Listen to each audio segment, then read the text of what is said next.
Close your eyes for a moment and imagine a mirror. When dust covers it, the reflection is unclear.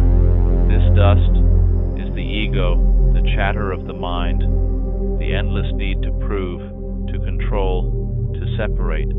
As long as ego fills the mind, the mirror cannot reveal truth.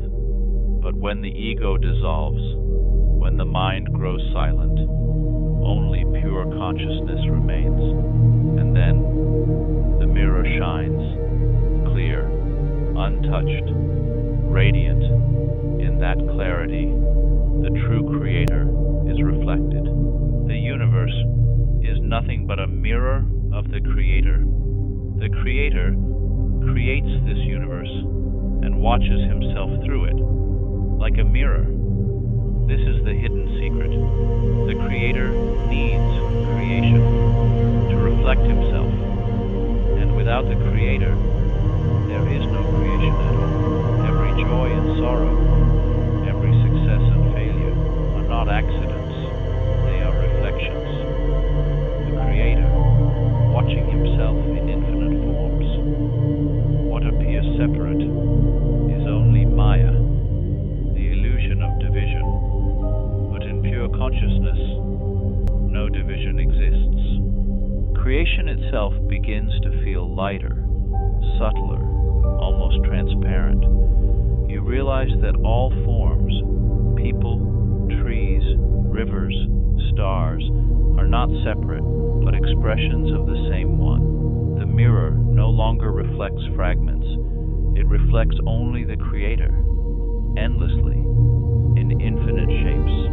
And now, the observer remains, pure awareness, simply watching the world as it is, not clinging, not resisting, not dividing. A flower blooms, and it is witnessed. A cloud passes, and it is witnessed. A thought arises, and it too is witnessed. The observer does not interfere. It does not judge.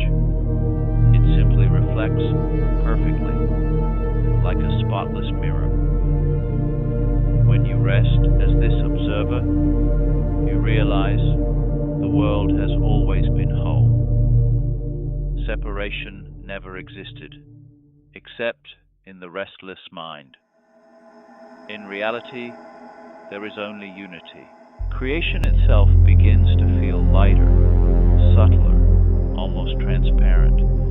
You realize that all forms, people, trees, rivers, stars, are not separate, but expressions of the same one. The mirror no longer reflects fragments. It reflects only the creator, endlessly, in infinite shapes. And now, the observer remains, pure awareness, simply watching the world as it is, not clinging, not resisting, not dividing. A flower blooms, and it is witnessed. A cloud passes, and it is witnessed. A thought arises, and it too is witnessed. The observer does not interfere. It does not judge. It simply reflects perfectly, like a spotless mirror. When you rest as this observer, you realize the world has always been whole. Separation never existed, except in the restless mind. In reality, there is only unity.